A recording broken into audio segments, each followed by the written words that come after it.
পটলের খোসা বাটা আপনারা সবাই খেয়েছেন, কিন্তু এভাবে খেয়েছেন কি?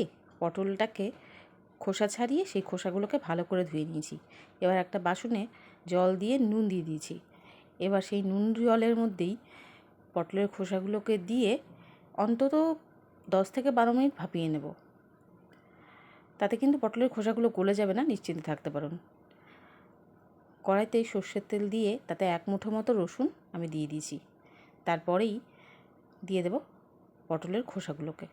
এবার এটা ভালো করে ভাজবো নুন, হলুদ আর একটুখানি চিনি দিয়ে। পরিমাণ মতো কাঁচা লঙ্কাও আমি এতে দিয়ে দিয়েছি। এবার এটাকে ভালো করে ভাজবো।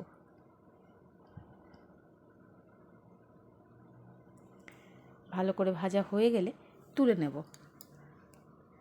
এবার ওই কড়াইতেই অল্প একটু সরষের তেল দিয়ে দিয়েছি 1 মুঠো মতো চিংড়ি মাছ।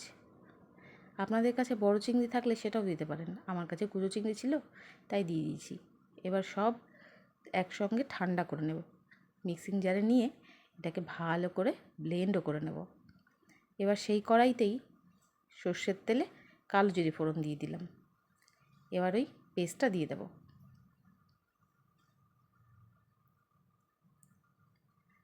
এবার একটু ধৈর্য ধরে মিডিয়াম আঁচে ভালো করে কষতে হবে।